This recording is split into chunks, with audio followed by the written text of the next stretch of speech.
saudara semua, kembali lagi dengan saya Fitri.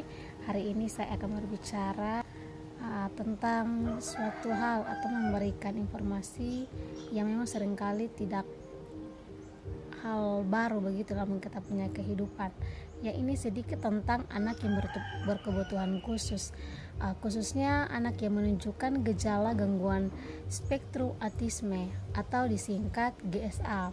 Nah, saya akan membahas melalui sebuah studi kasus yang sederhana. Saya akan memberikan contoh ya. Nah, jadi bayangkan saja teman-teman, ada seorang anak itu yang bernama atau berinisial TM. Nah, usianya itu 5 tahun. Orang tua dan gurunya itu mulai menyadari bahwa Daniel ini sering kesulitan melakukan kontak mata dan jarang merespons saat dipanggil. Nah, dan lebih suka bermain sendiri. Nah, selain itu, anak TM ini dia sering melakukan gerakan yang berulang-ulang kali seperti mengepakkan tangan atau memutar benda, ataupun kadang mengatakan hal yang berulang kali. Nah, lebih dari 3 kali. Nah, kalau di sekolah, anak TM ini nih, dia mengalami kesulitan berinteraksi dengan teman sebaya. Nah, dia juga tampak sensitif terhadap yang suara-suara yang bising, ya seperti kayak bel sekolah begitu. Nah, ketika setelah dievaluasi oleh seorang psikolog, anak TM ini didiagnosis berada dalam spektrum autisme ringan. Jadi masih ringan ya.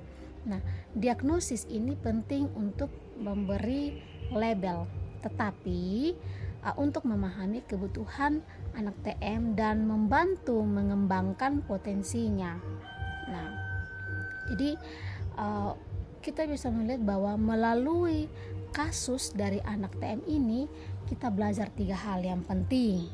Nah, yang pertama, deteksi dini itu krusial. Jadi semakin cepat anak diidentifikasi, maka semakin cepat pula intervensi bisa dilakukan untuk mendukung perkembangan sosial, bahasa, dan emosinya. Dan yang kedua, setiap anak autisme itu unik. Nah, mereka juga punya kekuatan atau kelebihan, bukan hanya tantangan saja mereka ada. Jadi ada anak dengan kemampuan yang sangat luar biasa itu di bidang seni, matematika, ataupun hafalan. Jadi pendekatan yang tepat seperti terapi wicara, terus terapi okupasi, atau program intervensi perilaku itu dapat membantu anak-anak atau mereka itu tumbuh maksimal. Lalu yang ketiga, butuh dukungan lingkungan. Jadi bukan hanya orang tua saja ya, tapi juga guru, teman, dan komunitas sekitar itu perlu diedukasi agar lebih inklusif, lebih sabar, dan bisa memahami bagaimana berinteraksi tanpa menghakimi ya.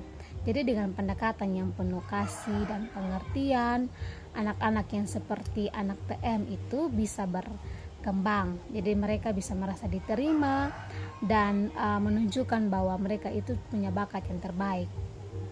Nah, jadi mari kita semua belajar untuk memahami dan menjadi bagian dari lingkungan yang ramah untuk anak-anak dengan spektrum autisme. Terima kasih.